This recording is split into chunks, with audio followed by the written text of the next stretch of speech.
Ni jambo la pili ni kuhusu tuhuma ya udanganyifu kwa maana ya forgery pamoja na maneno mazima ambayo Maulida Anna Komu aliyazungumza jana. Kwanza akasema hata hajai kumfahamu hata wakili mwenyewe. Kwa ndaomba nianzie kwanza hapo. Kuhusu kufahamiana na Maulida Anna Komu, nafikiri ili ni jambo kwamba nifahamu ni jambo hapana la uongo. Maulida Komu kwanza ni moja ya watu ambao niliwahi kumfanyia dodoso cross examination wakati wa kesi ya kina Halima Mdee kwa muda mrefu. Kwa hiyo nilimhoji masaa mengi sana. Kwa at least kwa mara kwanza atakuwa nilifahamu kwa sababu tulishafanya hilo. Lakini kuhusiana na sakata sasa. Sakata hilo la waraka huu ambao umesema umefojiwa. Waraka huu ambao anasema ulifojiwa ulitengenezwa kwa maelekezo ya kwake yeye. Na ikumbukwe kabla hapa mimi sikuwa na mazoea na mheshimiwa Maulida Anna Komu. Kwa mimi niliweza kuunganishwa kwenye kesi hii kwa kupigiwa simu. Kuna wakili ambaye alitakuwa aende akashughulikia jambo lake ambaye akawa ameitwa kwenda kwake, wakili Garubindi, Gaston Garubindi. Sasa ikatokea bahati mbaya wakili msomi Garubindi hakuwepo. Kwa hiyo ikabidi sasa waombe mtu wa kuongozana na huyo mtu mwingine ambaye alikuwa amemuomba msaidie kupata wakili kwenda kwake Kigamboni, na ndipo nikaja nikatafutwa mimi kwenda kumsaidia kwenda kwa ajili ya kuandaa nyaraka hii, kwa sababu alikuwa yeye hoja yake aliyokuwa nayo anasema hiyo kesi namba 8323 ya mwaka 2025 dhidi ya Chadema, anasema yeye alirubuniwa kuingia kwenye kesi ile. Kwa alikuwa anahitaji wakili ambaye atamguide au atamuongoza namna ya kuweza kujiondoa kwenye kesi ile. Na mtu aliyeomba kutafuta wakili kwa mara ya kwanza aliombwa naibu katibu mkuu wa Chadema Mheshimiwa Amani Golungwa. Baada ya Mheshimiwa Amani kuwa ameomba, kwa hiyo akaambiwa tafute wakili. Kwa hiyo Amani mtu wa kwanza aliyemtafuta alikuwa ni Mheshimiwa Gaston Garubindi wakili.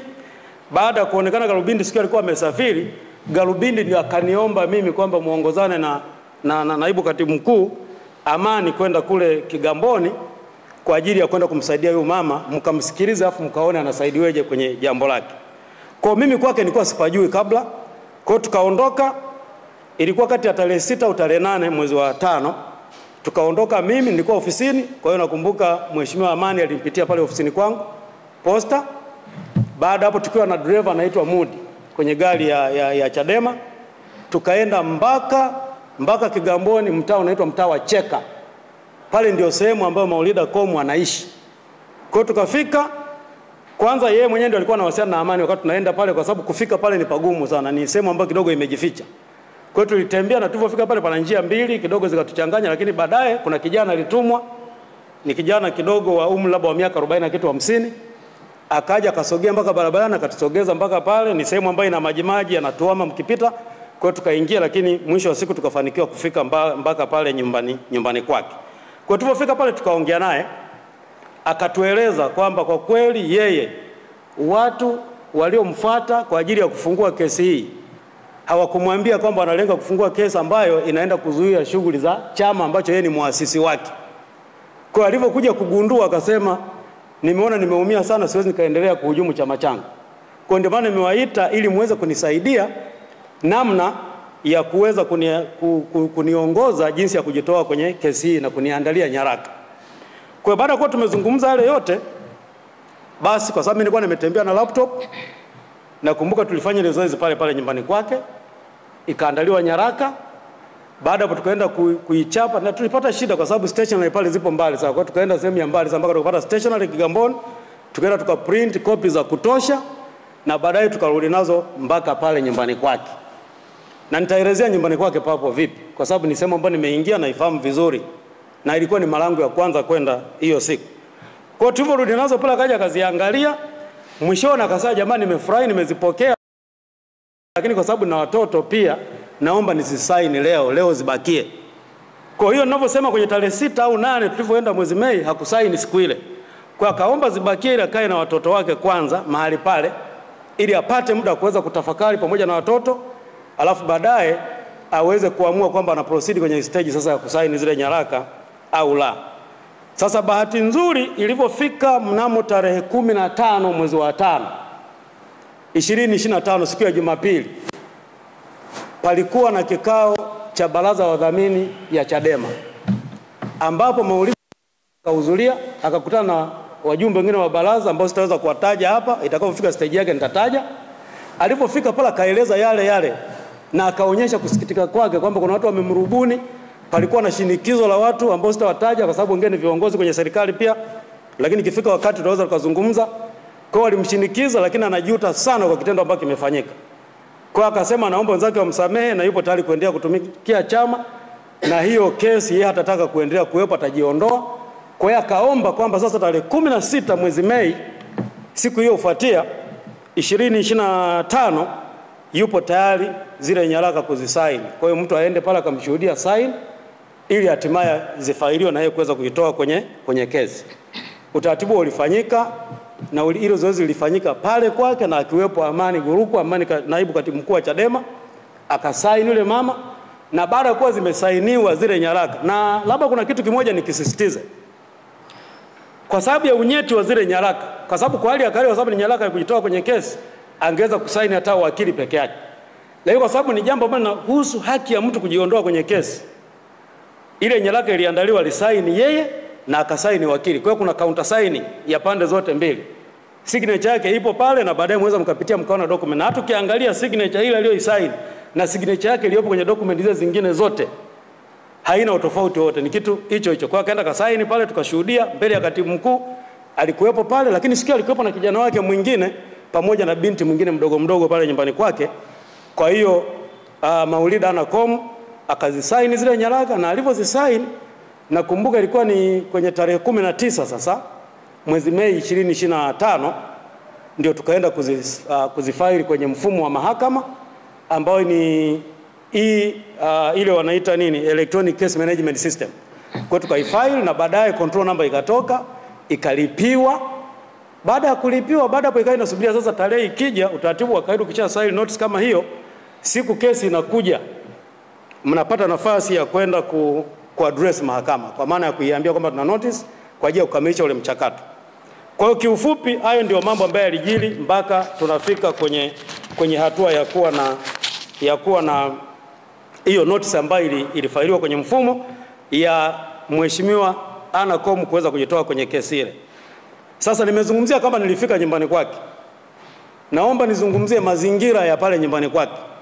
Kwanza, kama nilivyosema, kabla hujafika nyumbani kwake, ukiacha pale barabara ya lami kubwa, kuingia kwake hapa kuna njia mbili ambazo zinaenda kukutana. Kuna sehemu kuna dimbwi la maji pale katikati, na ukifika pale kwenye dimbwi pembeni kuna mwembe mkubwa.